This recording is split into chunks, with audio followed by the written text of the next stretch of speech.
구약성경 레위기 5장 8절 한 절 말씀만 읽겠습니다. 제 성경은 구약성경 152페이지에 있습니다. 레위기 5장 8절 말씀 앞에 스크린을 참고하시고요. 함께 읽겠습니다. 제사장에게로 가져갈 것이요 제사장은 그 속죄 제물을 먼저 드리되 그 머리를 목에서 비틀어 끊고 몸은 아주 쪼개지 말며. 아멘. 주의로 후 레위기와 예배자입니다. 연약한 자들의 삶을 공감하라 두 번째 말씀인데요. 성경에서 가난하다라는 말의 의미를 여러 차례 말씀을 드렸는데 단지 재물이 없어서 가난한 것뿐만 아니라 무언가 부족한 사람, 결핍의 의미라고 했습니다. 어떤 사람은 건강이 부족할 것이고 어떤 사람은 신분이 부족할 것이고 결핍의 의미라고 했는데 특별히 성경에서 가난하다, 가난케 되었다라는 말의 의미는 하나님의 기업을 잃은 자라는 의미가 그 중심에 있습니다. 건강이 부족해서 하나님의 나라 기업을 잃고 신분이 부족해서 하나님의 나라 기업을 잃고 라는 의미입니다. 오전에도 말씀을 비슷하게 나누었는데요. 하나님의 나라를 누리지 못하는 상태가 결과적으로 되었을 때 그 사람을 가난케 되었다, 결핍된 자라 그렇게 이야기를 하는 것이 유대인들의 언어입니다. 이런 상태의 사람들에게 긍휼과 구제를 베풀어서 그들이 최소한이라도 하나님의 나라를 함께 누리게 하는 것, 이것이 하나님의 마음이라 했죠. 그런데 이러한 구제와 배려를 행할 때에 신중해야 한다고 했습니다. 그래서 다른 사람에게 들추어 내지 않는 것이 성경적이라 했죠. 이전 시간 말씀처럼 스스로 연약하다고 여기는 사람은 타인의 스치는 말 한마디에도 사실 큰 상처를 받죠. 다른 사람이 상처를 줄 의도가 아니지만은 스스로 어떤 문제가 있거나 부족함이 있거나 결핍이 있는 연약한 상태의 사람은 그 사람은 전혀 의도하지 않는 말 한마디에 혼자서 상처가 되는 경우가 있습니다. 그래서 성도들은 가급적이면 좋은 언어와 좋은 마음을 가져야 하는데 사람은 습관적으로 나올 수 있기 때문에 좋은 말과 좋은 마음이 사실 습관이 되게 하는 것이 좋습니다. 이것은 성경 전체가 강조하는 우리 성도들을 향한 명령이기도 하고 특히 잠언서에서 아주 강조해서 이야기를 하고 있죠. 이것은 성전의 제사법을 통해서 배우는 하나님의 나라의 법칙 안에 있었습니다. 연약한 자가 나와 같은 모습으로 나와 같은 수준으로 예배나 헌신을 하지 못한다고 해서 그 사람을 비판해서는 안 될 것이라 그 말씀입니다. 우리가 읽은 이 본문 짧은 한 절을 보면은 가난한 자가 속죄 제물로서 비둘기를 제물로 드릴 때에 그 제물을 처리하는 제사장이 그 제물을 처리하는 법을 말하고 있습니다. 가난한 자의 제물, 너무 가난해서 비둘기를 제물로 드릴 때에 비둘기의 목을 비틀어 끊고 그 몸은 아주 쪼개지 말라고 합니다. 무슨 말일까요? 여기 본문에 비튼다는 이 말은 히브리 말로 멜리카라고 하는데요. 그 방법이 아주 독특합니다. 다른 제물, 예를 들어서 뭐 염소나 양, 그런 제물을 드릴 때에 배를 가르고 더러운 것은 긁어내고 그렇게 각을 떠서 포를 떠서 하나님께 태워서 드립니다. 피를 뿌리고요. 그런데 비둘기는 그렇게 막 더러운 거 끄집어내고 뭐하고 그렇게 하지는 않고 멜리카를 합니다. 그게 뭐냐면요, 이제부터 잘 보셔야 됩니다. 잔인하다기보다도 원래 제사법이 그러니까 제사장이 두 손으로 안 해요. 한 손으로 합니다. 오른손으로 엄지손톱을 좀 길었나 모르겠어요. 일부러. 그래서 엄지손톱으로 비둘기가 있으면은 척추 뒤에서 손톱으로 쭉 밀어 넣습니다. 그래서 척추를 끊어요. 한 손으로, 오른손으로 엄지손톱으로 척추를 밀어서 끊습니다. 그래서 앞에 숨통까지, 숨통에 이를 때까지 앞으로 밀어 끊는 것을 의미합니다. 비둘기는 이렇게 잡습니다. 다른 짐승과 다르게 목만 그렇게 해서 목만 분리합니다. 오른손 엄지손가락, 엄지손톱으로요. 좀 이상하죠? 너무 많이 상상은 하지 말고 그렇구나만 생각하십시오. 속죄제물의 비둘기를 다루는 이 방법은 번제물로서 비둘기를 도살할 때와 방법이 유사했어요. 속죄제물, 죄를 지었을 때 속하는 그 제물로서 비둘기를 그렇게 잡을 때랑, 그 다음에 번제물, 하나님께 감사함으로 드리는, 가난한 사람이 드리는 제물이죠. 감사함으로 태워서 드리는 그 제물 비둘기도 그렇게 목 뒤에, 비둘기 목 뒤에 척추부터 숨통까지 그렇게 손톱으로 분리해서 잡는 방법이 유사한데 차이점이 있습니다. 아주 미세한 차이점인데, 랍비들이 성경을 연구하는, 성경을 가르치는 유대인 랍비들이 속죄제물을 잡을 때 이 멜리카와 번제물을 잡을 때, 비둘기 제물을 잡을 때 이 멜리카가 조금 차이가 있다.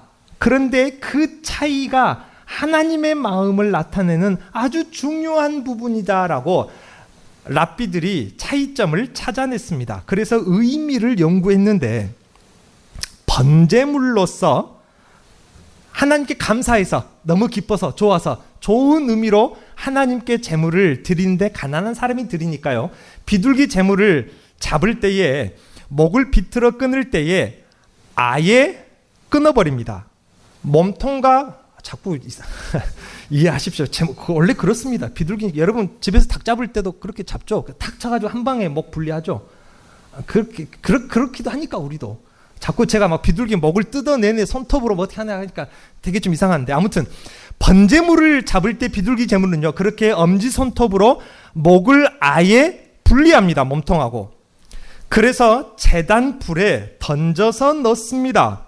그런데 오늘 이 본문에 나오는 속죄제물로서 비둘기의 목을 끊을 때는, 즉 하나님 앞에 어떤 죄가 있어서 가난한 사람이 하나님의 나라를 온전히 누리지 못하게 되었을 때에 그 사람이 비둘기를 드릴 때는 목을 어떻게 하라고요? 오늘 우리가 읽은 본문에 아주 끊지는 말라.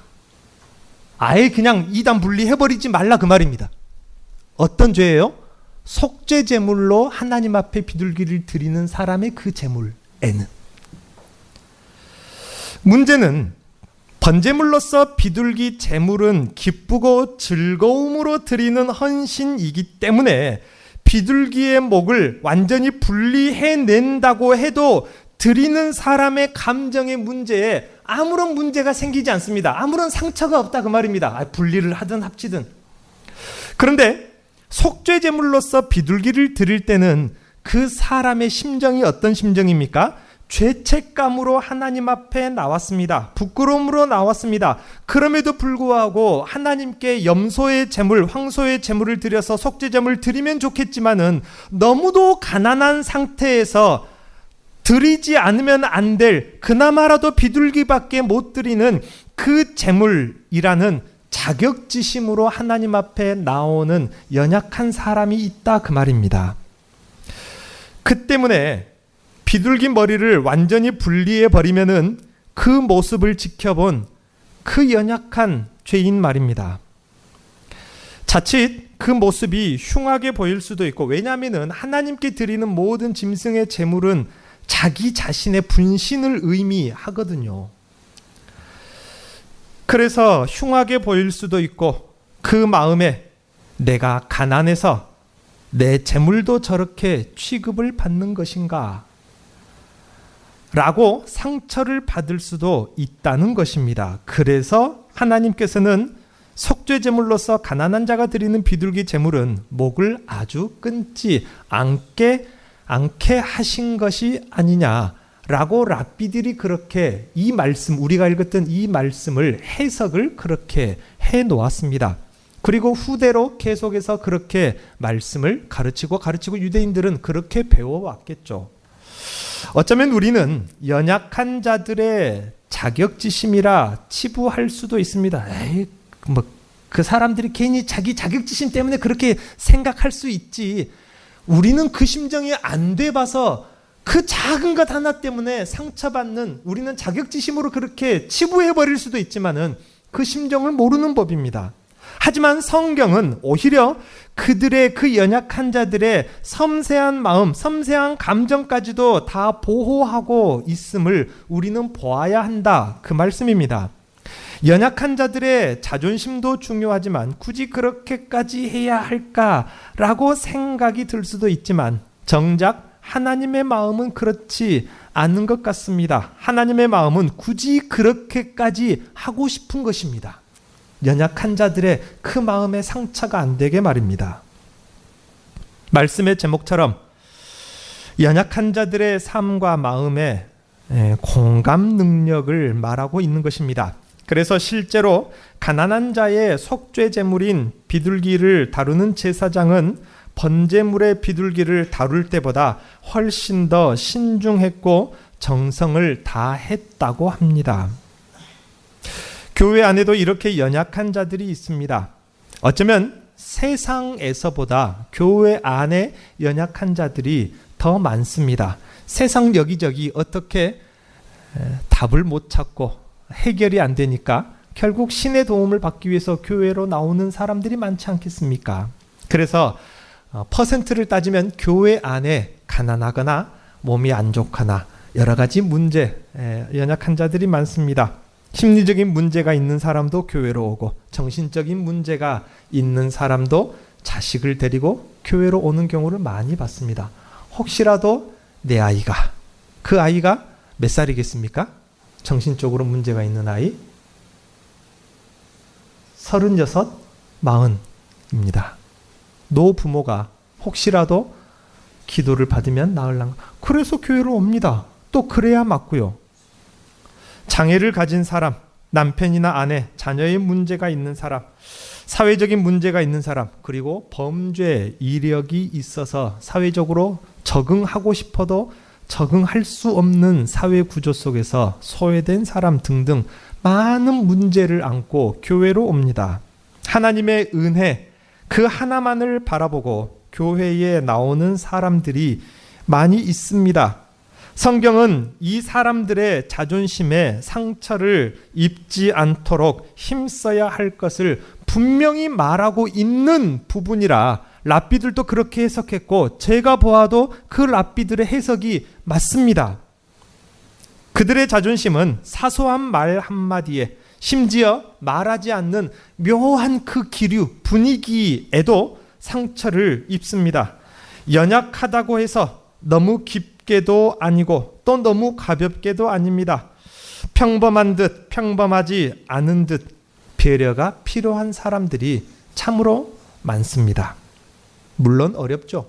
앞에서 설교하는 저도 문득 아무렇지 않게 설교를 내뱉었는데 그냥 본문에 있는 내용이니까 설교를 했는데 우리 누구누구 성도가 들으면은 혹시 오늘 상처가 되지 않았을까?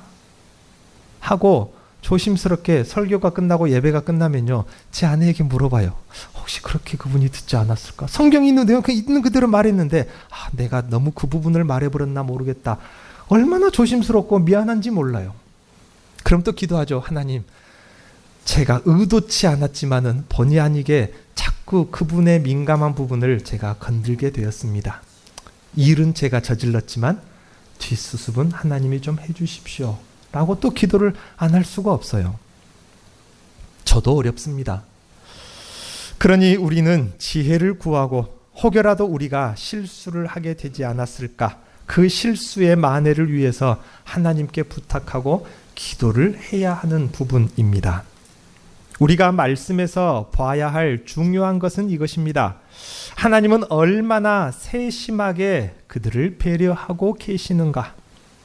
하나님께서 레위기를 통해서 말씀하시려고 의도하신 것이 바로 그것이죠. 재물의 양도, 재물을 태우는 시간도, 질적인 수준도, 잡는 장소도 연약한 자들이 하나님 앞에 최선의 위치로 나아갈 수 있게 하려고 너무도 섬세하게 배려하신다는 사실을 우리는 레위기서에서나 성경 전체에서 볼 필요가 있습니다. 어떻게든지 그 하나님의 백성, 자기 백성을 잃지 않으려는 하나님의 마음이 분명히 보인다, 그 말입니다. 이 하나님의 마음을 배우고 나도 닮게 해달라 우리는 기도할 필요가 있습니다.